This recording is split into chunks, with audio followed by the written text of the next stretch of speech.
Right, we're going to kick off with the first of my Harvard Business Review articles. This one was called Get Off the Transformation Treadmill, which I loved because I'm a real advocate of leaders not making changes at all. So I've written for a long time about leaders don't need to be transformers and stuff like that. And I'm also reading at the moment The Friction Project. And that's all about what organizations are doing to make things better. It's not always about change. So it's a topic quite close to my heart. But in this article, they're talking about the fact that the best way to manage transformations is to minimize the need for them. The purpose of the article is to help executives whose companies are addicted to transformations break the cycle and to assist others in avoiding them in the first place. It talks about things like the organizational ecosystem, and when that system is healthy, which is evidenced by the organization's ability to constantly sense shifts, prune unproductive activities, and nurture new growth avenues, transformations are rarely needed. And when they do occur, they're more productive. So that's an important point there about the whole ecosystem of the organization. The article then goes on to explain how things can go wrong. And this made me think about some of the feedback that comms teams can get and how it can lead to some big swings. So they say a small temporary change in customer demand often prompts players to take wild swings that make the problems worse. So each well-intentioned but isolated fix magnifies the imbalance rather than solving it. Similarly, if leaders neglect or misread underlying systemic problems and launch misguided transformations that treat individual symptoms rather than the overall system, or if they overreact to a single element and make changes that throw the system further out of alignment, all these problems multiply and plunge the organisation into a cycle of chronic transformations. Now, this is preaching to the converted for me. My field model that I developed a few years ago is all about helping teams understand, diagnose and fix what's going on in sort of communications, the organisation as a whole. I just want to bring us to an example in the article, which is from the company Boston Scientific, where it says the CEO broke the chronic transformation cycle by starting with the hard work that leaders often postpone, a comprehensive redesign of the whole business system, followed by continual adaptation to maintain the strategic fit among its elements. So combining empirical evidence with human judgment drives better decision making, and during strategizing sessions, effective leaders are asking questions that encourage people to leverage both data and intuition. There's some big stuff in here, but there's so much change going on that I didn't want to not talk about it. And I think when it comes to comms and HR teams, what can they do to help advise leaders? How can anyone listening to this help leaders reconsider the transformation treadmill? As you were reading through that, two thoughts came to mind. One was just words. And the other one was like, duh, like, obviously. So it was funny when you sent this over, I get an email that's like the word of the day every day that's supposed to like teach you a new word. And today's word, I want to read this so I get this right. Transmogrify is a word which is transforming in a surprising or magical manner. I'm not sure that there's a lot of comms teams or any teams inside companies that would feel like these transformations are transmogrify.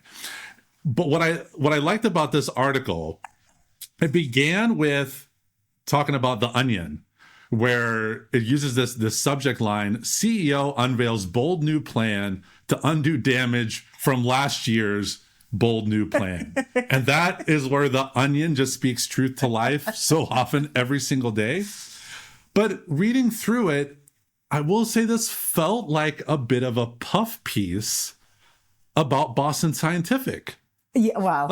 Part of the argument here was it talked about this CEO, and I'm quoting here, bolstered the organization's intertwined purpose and ambitions. He updated the product-centric pledge to improve the quality of patient care through less invasive medical devices to a future-oriented statement, advancing science for life.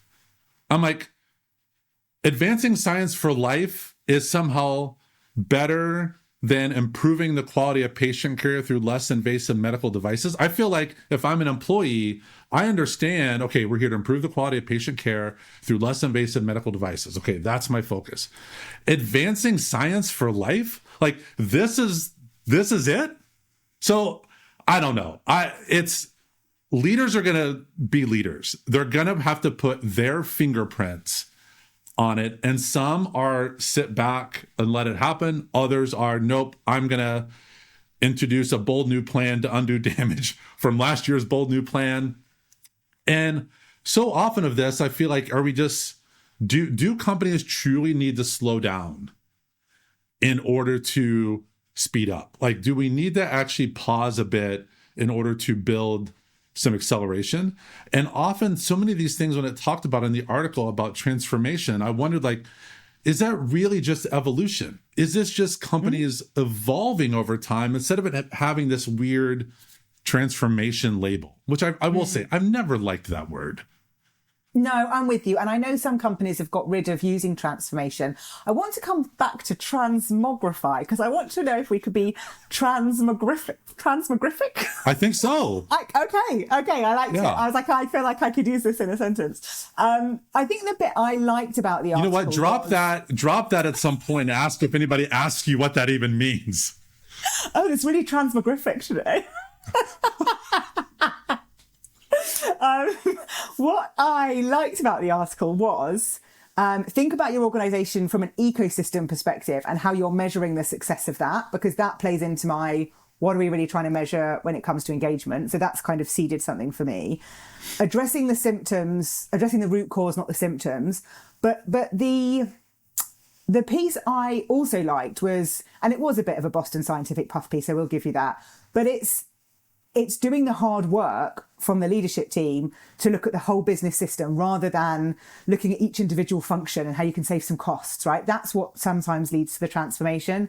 And I'm not sure that's the right way to do it. And I think that's what got me was actually how many people are looking at the whole thing and actually really considering that. And maybe that change fatigue that we talked about last year is because people are it's just this constant treadmill of doing stuff because you're not looking at the whole thing. You're just looking at all the different bits.